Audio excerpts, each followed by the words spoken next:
Chasing wealth, fame, or social validation means operating on the cheapest software available. You are plugging your mind into an external matrix that dictates your worth, ensuring you remain a servant to its fluctuations. In the 1970s, Nobel Prize-winning economist Herbert A. Simon recognized a simple equation. In an information-rich world, the wealth of information creates a poverty of something else, the attention of its recipients. This is the attention economy. Your focus is a strictly finite resource, and right now, corporate platforms are actively commodifying and extracting it for free. They harvest your mental energy to fuel their growth. Pursuing external validation while surrendering your focus doesn't just waste time. It leads to a state of mental bankruptcy, the ultimate invisible theft of modern life. This extraction takes a severe physical toll. Constant connectivity treats your brain like a battery, pulling a heavy draw of energy until the system fails. Neurobiologists found that chronic digital stress degrades the brain's physical structure. This pressure physically shrinks the hippocampus, the region responsible for memory. Simultaneously, the amygdala, your brain's fear center, enlarges and becomes hyperactive. Your nervous system is placed in a permanent state of high alert. Every time you react to a notification or a social trigger, you biologically rewire your brain for chronic fear and hyperreactivity.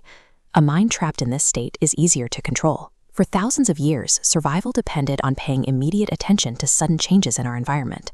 Our brains are evolutionarily hardwired to be hijacked by novelty. Modern algorithmic design weaponizes this survival mechanism. By feeding the primal brain an endless stream of unexpected stimuli, platforms maintain a lock on your focus that bypasses your logical mind. This creates a cycle of operant conditioning. We carry scripts that tell us to act in specific ways to earn rewards and stay safe. Technology platforms replace human approval with digital metrics, hijacking our innate need for social reward. When your mood and self-worth fluctuate based on algorithmic rewards, the remote control of your emotional state is held by an external machine. The scientific solution to this is cognitive liberty.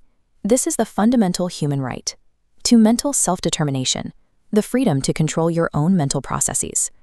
Self-determination theory suggests that reclaiming this liberty requires shifting your motivation. You must move away from seeking extrinsic validation and find your validation from within. Attention is an active priority structure. You decide which signals pass through your filters and enter your consciousness. Mastering this builds emotional sovereignty, making your mind unreactive to the barrage of external triggers trying to pull you off center. By consciously gatekeeping your attention, you transition from a harvested resource of the attention economy to the architect of your own mental life. When we refuse to disconnect, we accumulate allostatic load. This is the physical damage the body sustains when the stress response is never allowed to turn off. The behavioral cure is the radical act of slowing down. In an economy that demands frantic speed and constant reactions, deliberately choosing to be intentional is a subversive act. Choosing slowness is a tactical severing of the matrix's control over your nervous system. Ancient Western philosophy referred to this state of mastery as eudaimonia, the highest state of human flourishing and self-realization.